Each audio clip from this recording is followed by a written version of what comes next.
Bonjour à toutes et à tous et bienvenue dans cette vidéo de mathématiques pour la cryptographie.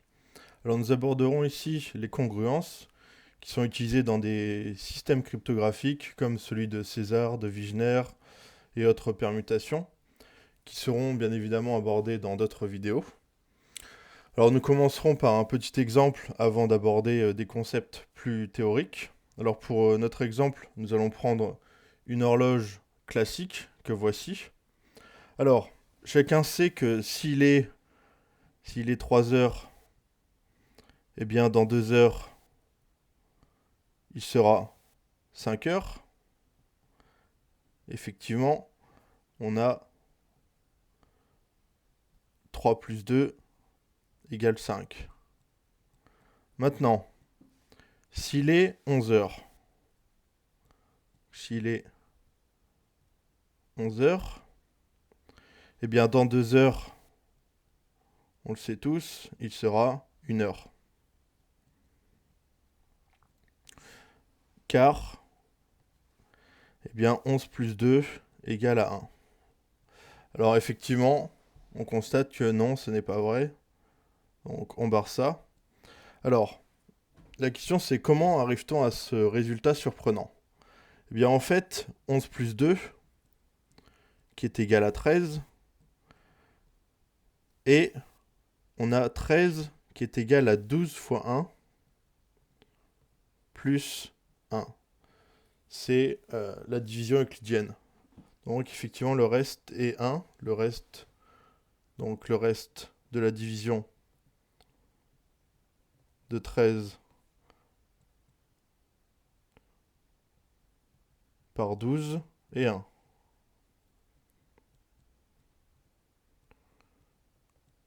Eh bien on dit que les calculs d'heures sur une horloge classique se font modulo 12.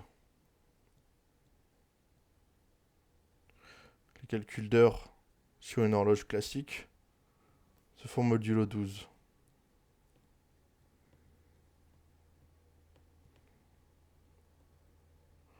Font donc modulo 12. Et en fait, on peut noter, on devra en fait écrire 11 plus 2 égale à 1 modulo 12. Donc en fait, on va le voir un peu plus tard, on dit 11 plus 2 est congru à 1 modulo 12. Pardon, 12. Et ça s'écrit également 11 plus 2 congru à 1 modulo 12. Voilà. Alors en fait, on peut bien sûr généraliser et faire des calculs modulo n, n étant un entier quelconque. Alors si avec les heures, on travaille avec 12 nombres, donc de 0 à 11, avec les heures, on travaille donc avec 12 nombres, ceux qui vont de 0 à 11, eh bien, dans les cas de calcul modulo n, on travaille avec n nombres,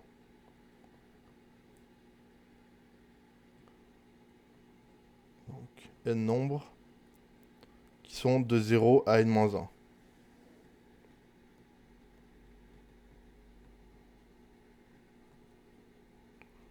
0 à n-1. Voilà. Alors, j'espère que cet exemple vous a permis de comprendre un minimum ce que sont les congruences. Et on va passer désormais à plus de théorie avec une première définition. Alors, on va l'appeler définition 1, def 1. Alors, prenons un n entier relatif. Donc, souvenez-vous, les entiers relatifs, c'est une extension des entiers naturels. Donc, c'est des entiers qui peuvent être négatifs ou positifs. Alors on va dire que deux entiers relatifs A et B et B eh bien, sont congrus modulo n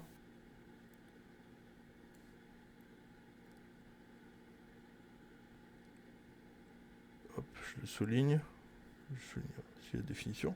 Donc sont congrus modulo n si n divise bien la soustraction donc b moins a. C'est-à-dire bien s'il existe un entier, appelons-le k, donc un entier k relatif, donc appartenant à z, tel que b moins a soit égal à k fois n. Et donc, c'est-à-dire b égale à k fois n plus a. Donc, on revoit bien ici cette histoire de reste. Donc, en fait, on écrit a congru à b modulo n. Voilà pour cette définition. Alors, je me permets une remarque. Pour cette remarque, on va avoir besoin d'un rappel. Eh bien, pour rappel, une relation binaire notée R, relation binaire R sur un ensemble E est dite alors réflexive. En fait, ça on a besoin pour la suite. Est réflexive si pour tout x appartenant à l'ensemble E, donc l'ensemble sur lequel définit la relation binaire R, eh bien x est en relation avec x. Elle est dite symétrique si pour tout xy appartenant à E, eh bien x ry est équivalent, implique y en relation avec x. Et enfin, transitive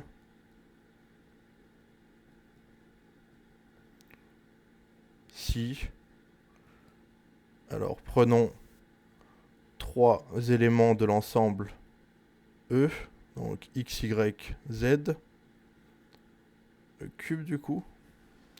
Alors, eh bien, x, r, y, plus y, r, z implique que x, r, z. Voilà, en fait, les y s'enfuient. Pour faire simple. Eh bien, en fait, la congruence modulo n, donc ça, ce petit rappel est fait. Eh bien, la congruence modulo n est une relation d'équivalence sur z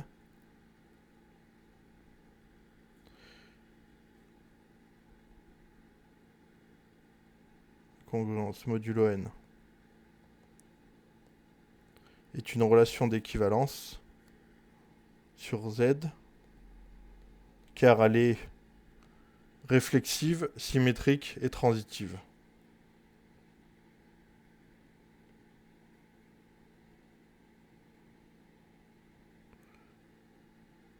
Sur z, donc congruence modulo n. Et les classes d'équivalence sont appelées classes de congruence modulo n. Alors, les relations de congruence modulo n et modulo moins n sont évidemment identiques. Donc c'est pour ça que dans la suite, on pourra donc supposer n appartient à l'ensemble des entiers naturels. Donc les entiers positifs. Alors voyons maintenant une proposition. Je vais tourner la page. N'hésitez pas à mettre pause si vous voulez relire ou à me demander le PDF que je mettrai sur GitHub. Alors, cette proposition est la suivante. Prenons un n entier naturel non nul, donc appartenant à n étoiles.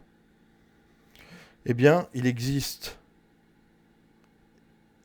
exactement n classes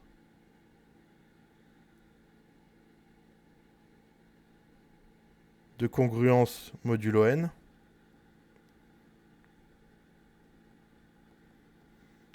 plus précisément, en fait,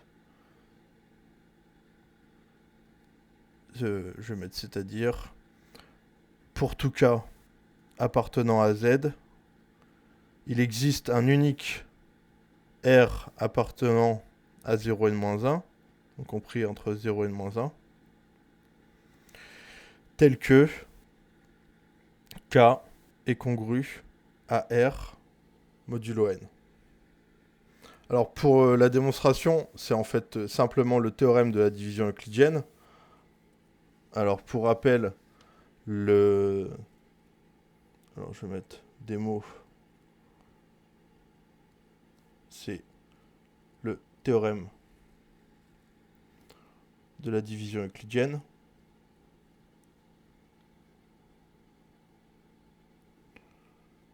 Donc on va quand même rappeler, même si on l'a déjà vu dans une autre vidéo. Donc c'est-à-dire, eh bien, le voici. Soit A, un entier relatif.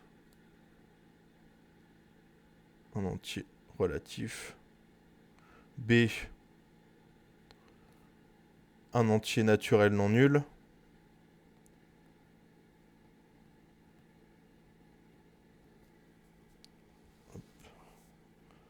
Naturel non nul.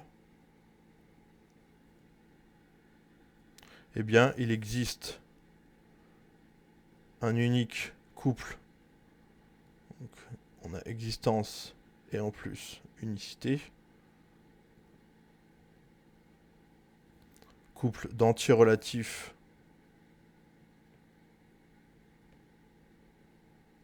QR. Alors vous avez deviné, un Q pour quotient et R pour reste, tel que, eh bien, A égale B fois Q plus R, et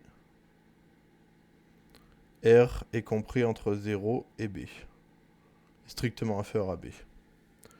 Donc, pour rappel, Q est appelé le quotient de la division euclidienne de A par B, et R est appelé le reste de la division euclidienne de A par B. Donc, en somme, en fait, je dis en somme, mais c'est en fait, eh bien, A congru à R modulo B.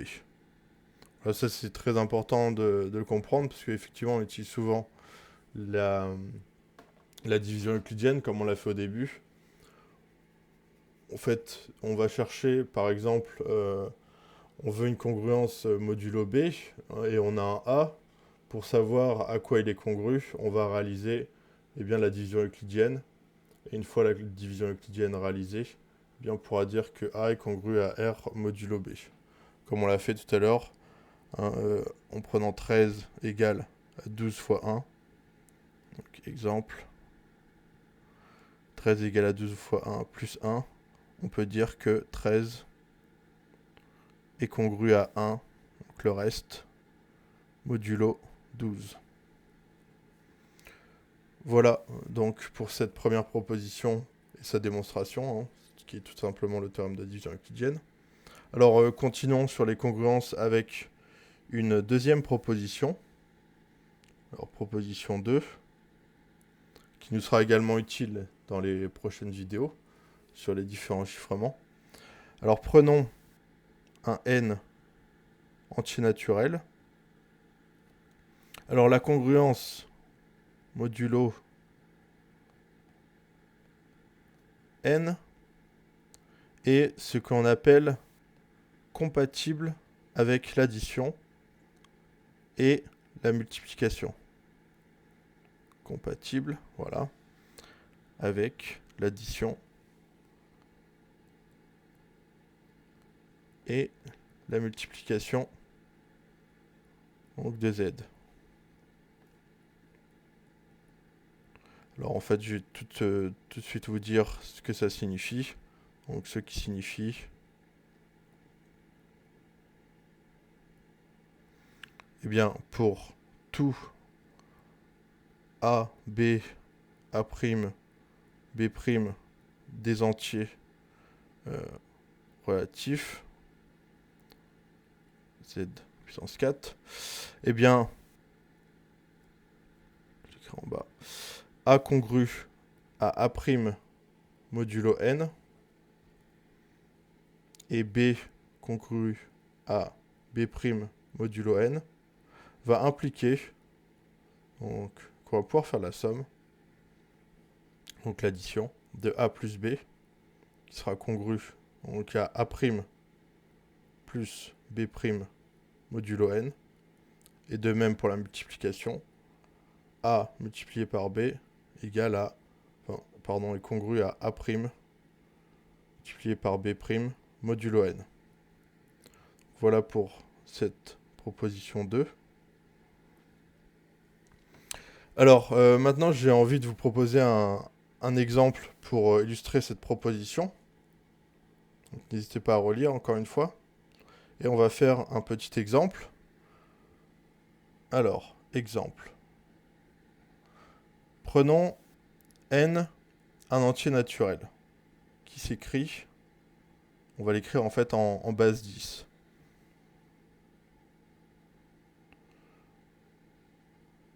Entier naturel, qui s'écrit... Alors peut-être que vous n'avez jamais vu cette notation, je vais vous l'expliquer. Donc A indice K, et ainsi de suite, A indice 1, A indice 0, hop, en base 10. Alors en fait, qu'est-ce que ça veut dire? Eh bien, ça veut dire que n est égal à A0 fois 10 puissance 0, donc c'est le chiffre des unités, plus A1 fois 10 puissance 1, donc c'est le chiffre des dizaines, et ainsi de suite, plus etc. A indice K fois 10 puissance K.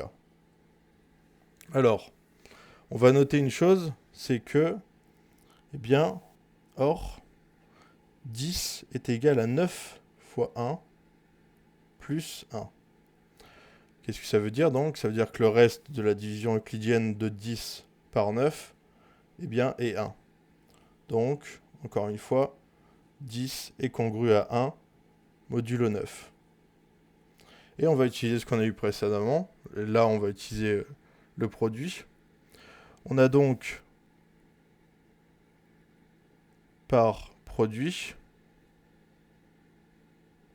eh bien, pour tout i appartenant à l'ensemble des entiers naturels, 10 puissance i est congru à 1 modulo 9. Parce qu'effectivement, c'est 1 puissance i, et 1 puissance i, ça reste 1. Donc on a 10 puissance i congru à 1 modulo 9, et ainsi, eh bien, n est congru à A0 plus A indice 1 plus etc. A indice K modulo 9. Et là, en fait, on obtient un critère de divisibilité par 9 que normalement vous connaissez. Donc, un critère de divisibilité par 9 qui est donc divisité par 9 qui est un nombre entier est divisible par 9, nombre entier est divisible par 9 si et seulement si, eh bien, la somme de ces chiffres, les chiffres qui le composent, hein, la somme de ces chiffres est divisible par 9.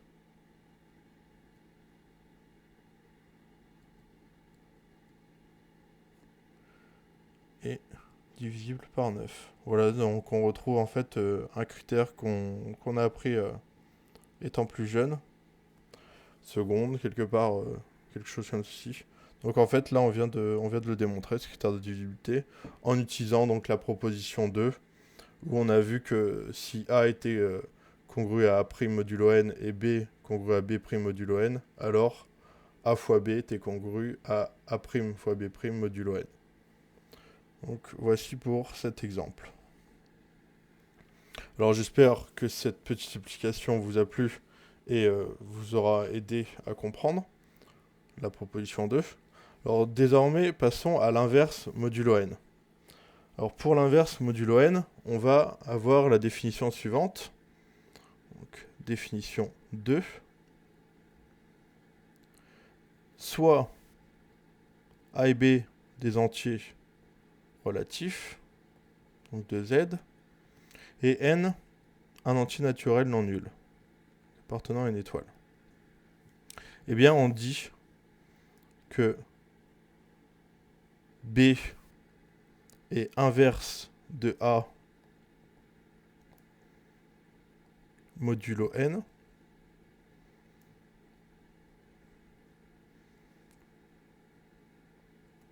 Bon, peut-être le mettre un peu plus loin parce que c'est pas lisible. Modulo n. Si, eh bien, le produit AB est congru à 1 modulo n. Donc si A fois B est congru à 1 modulo n. Alors, on a la proposition. Bon, en fait, ça ressemble à ce que l'on connaît, hein, c'est-à-dire 1 sur 2 et l'inverse de 2. Parce que effectivement, 1 sur 2 fois 2, ça fait 2 sur 2, ça fait égal à 1. Donc c'est similaire. Alors on a la proposition suivante. Donc, proposition, c'est la troisième si je ne m'abuse. Ouais, proposition 3. Alors on va prendre un A entier relatif et n un entier naturel non nul. Eh bien, alors, A admet un inverse modulo n.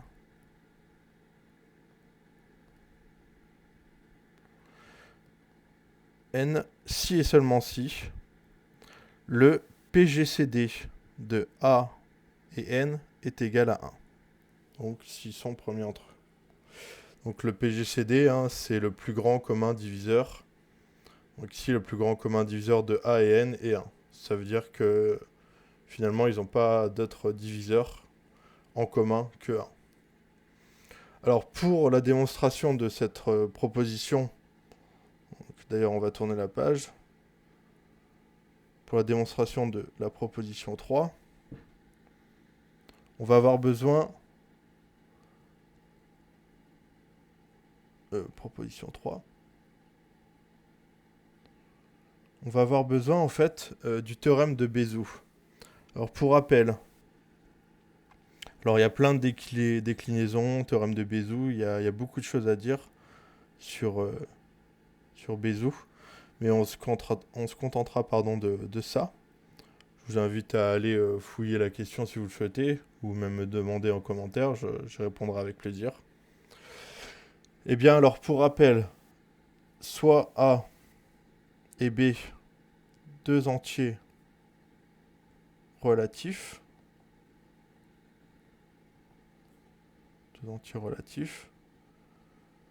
Eh bien il existe des entiers relatifs U et V, relatifs U et V, tels que A fois U plus B fois V est égal au PGCD de A et B. Voilà. Et d'ailleurs, on dit que U et V sont des coefficients de Bézout. Alors pour en revenir à la démonstration, donc ça, entre parenthèses, eh bien, l'entier, je vais réécrire démonstration, proposition 3.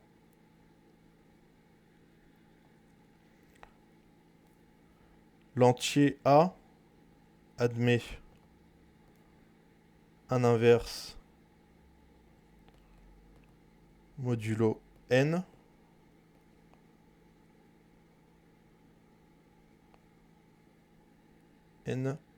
si et seulement si il existe un couple d'entiers relatifs, donc QB, appartenant à Z, tel que, eh bien, A fois B égale à N fois Q plus 1. Évidemment le reste. Alors, en fait, d'après le théorème de Bézout, ça équivaut au PGCD de A et N et qui est égal à 1. Parce qu'on peut l'écrire, donc, on peut l'écrire en fait AB plus N fois moins Q, donc moins NQ, égale à 1. Donc, effectivement, on va l'écrire, ce qui, d'après le théorème de Bézout, équivaut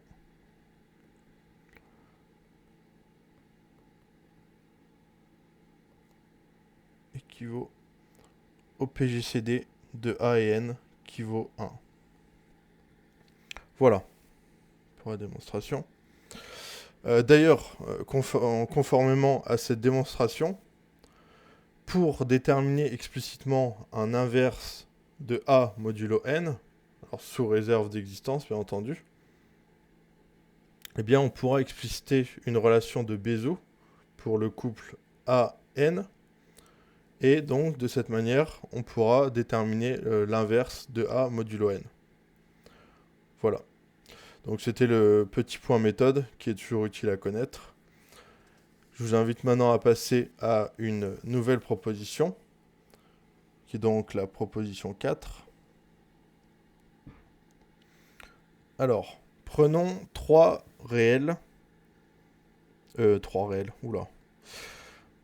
entiers relatifs, A, B et C, et N, un entier naturel non nul, N étoile. Alors on suppose que B est inverse de A modulo N, alors, décidément, modulo N, alors, pardon pour ça, alors, eh bien, pour tout X appartenant à Z, donc pour tout X entier relatif, eh bien, AX, A fois X, congru à C modulo N, est équivalent à X congru à B fois C modulo N. Alors, pour la démonstration, ça va être très simple. En effet, comme B est l'inverse de A modulo N, alors B fois A est congru à 1 modulo N. Donc, par exemple, de ce côté-là, on enlèverait le A et on aurait X congru à B fois C modulo N. Donc, je vais mettre ça au clair avec la démonstration. Soit X en entier relatif. Alors le sens direct, le sens implique comme ceci, découle du fait que si A fois X est congru à C modulo N, alors en multipliant de part et d'autre cette congruence par B, multipliant de part et d'autre par B, on obtient, eh bien, comme je l'ai dit précédemment, mais brièvement à l'oral, eh bien on obtient X congru à B fois C modulo N.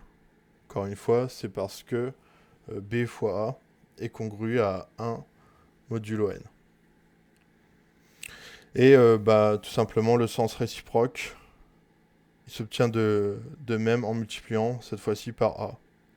Donc vous pouvez essayer de le faire chez vous, si vraiment la démonstration vous intéresse. Elle est effectivement plutôt simple. De même en multipliant par A.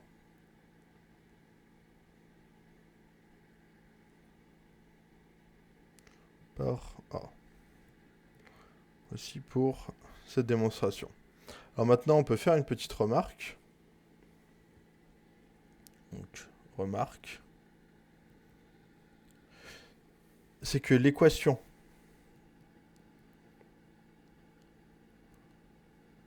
A fois X congrue à C modulo N d'inconnu X, un entier relatif, connu X appartenant à Z, admet donc une unique solution modulo N.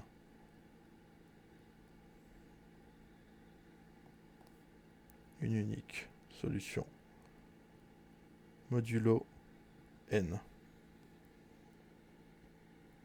Et puis, pour finir cette vidéo sur les congruences, on n'en verra pas plus, parce qu'on n'aura pas besoin de plus que ça. Donc on ne verra pas le petit théorème de Fermat pour le moment, peut-être plus tard. Eh bien, pardon, je vais vous proposer un petit exercice pour illustrer cela. Alors, petit exercice, on cherche à résoudre l'équation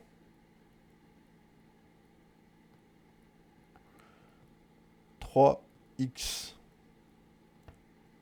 congrue à 2 modulo 7, donc d'inconnu x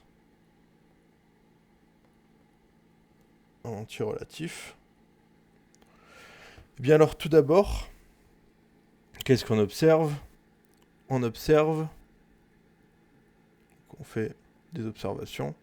Tout d'abord, on observe que 5 est inverse de 3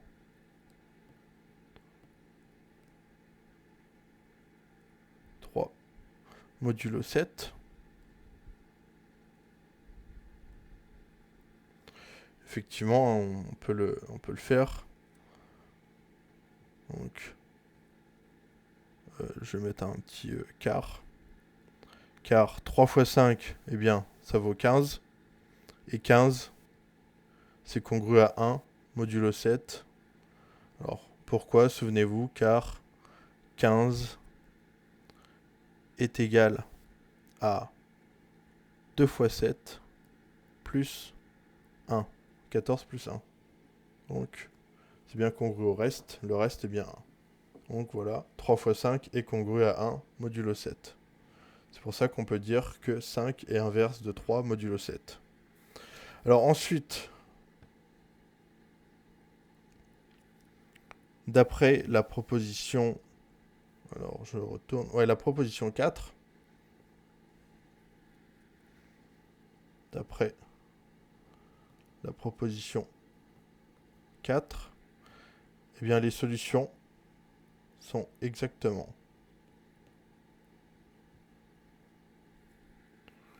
les entiers relatifs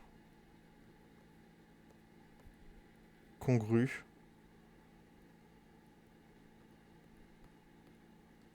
à 10 modulo 7. C'est-à-dire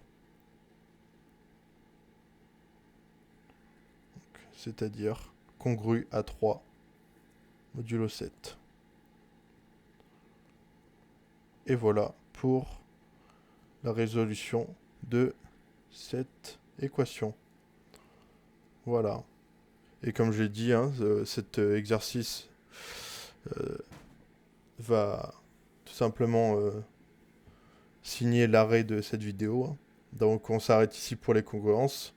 Lorsque l'on a vu aujourd'hui nous permettra, comme on l'a déjà dit, d'étudier des méthodes de chiffrement comme celle de César, de Vigenère et autres. Et donc on se retrouvera pour ces vidéos-là On continuera bien sûr pour aller de plus en plus loin. Et bah écoutez, j'espère que cette vidéo vous a plu. Je vous dis à bientôt et ciao.